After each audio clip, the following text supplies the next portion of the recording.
Hello and welcome to the first lecture of this new section on forming a dedicated crisis management team in this course, Crisis Management and BCP. So in this section, we will talk to you about how to form a dedicated crisis management team. And part of that, the first step would probably be to include the key decision makers from different departments. So that's the first thing, right? To form a dedicated crisis management team that can help you establish a crisis management framework.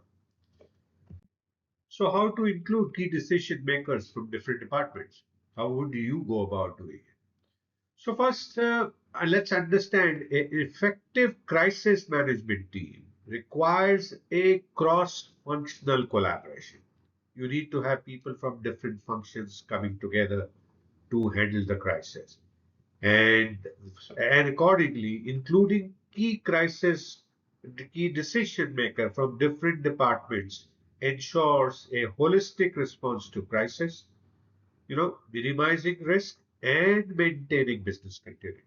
So it makes good sense to include key decision makers from different departments.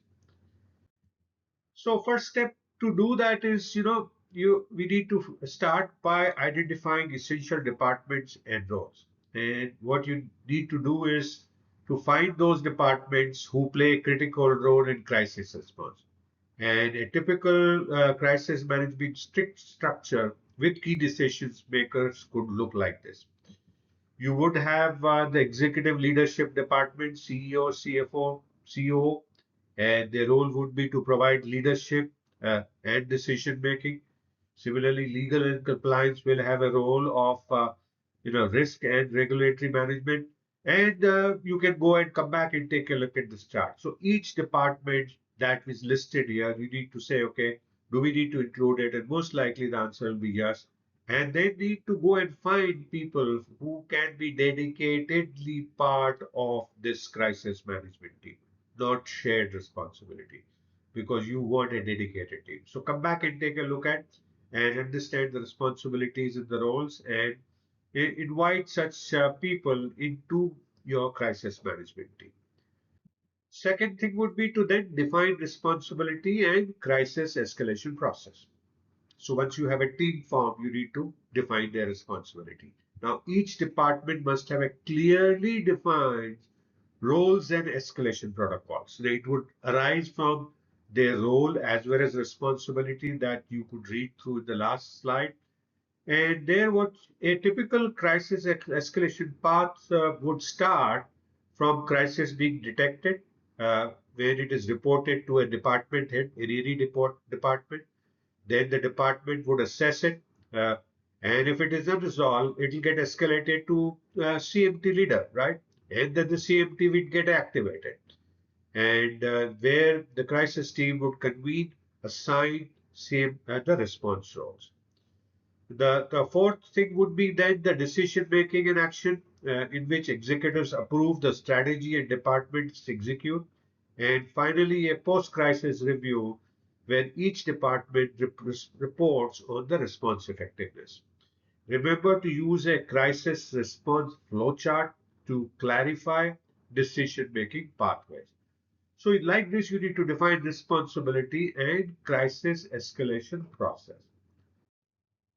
Third step would be to establish cross-departmental collaboration. And what are the ways to do this coordination, to improve this coordination?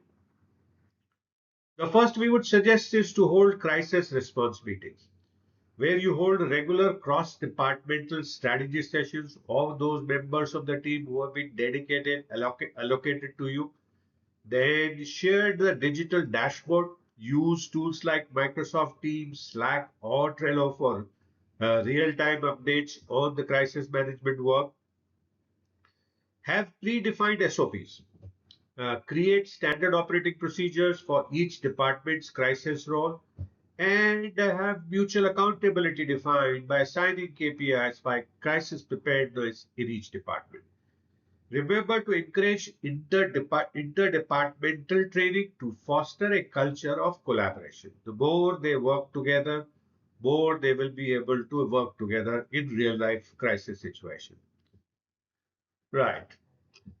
So once you have the team put up together, the roles and responsibility clarified, the protocols established, and they know what to do, then you need to get into action of conducting crisis drills and simulations. What are the kinds of useful drills and simulations you could do? One is, as we talked earlier, tabletop exercise. Department heads here will discuss the crisis scenario and responses. So it will be an exercise in discussion and on the tabletop. Then there could be full-scale crisis drills where you simulate real-world crisis to test team coordination. And this really brings in surprises when you do it for the first time. The third would be to have quarterly crisis reviews where you evaluate past incidents and refine your response strategy. In doing this, remember to rotate leadership roles in simulations to prepare multiple decision makers. So there should be anyone, becoming the only player available. Everyone should be a multitasking, being able to handle any task in crisis should be a good thing to do. So what are the final takeaways? The first is to involve key leaders from all business functions in the CMT, right? Because then you have the responsibilities assigned, you have the resources available, and the buy-in of the people from that function. Second would be to define clearly the responsibilities and escalation procedures for each department. Third, as we saw, enhance cross-team collaboration with shared dashboards, regular meetings and drills, etc. And then finally, test response effectiveness with crisis simulations and drills. So that's how you can start forming the team. So what is next? So having included key decision maker from different departments, you need to start training. And we started talking about. Let's talk in little more detail about how to train team members in crisis response and communication. So thank you so much for watching this first lecture on forming a dedicated crisis management team. I hope you're continuing to learn new things, continuing to enjoy, and I do look forward to see you again in the next lecture.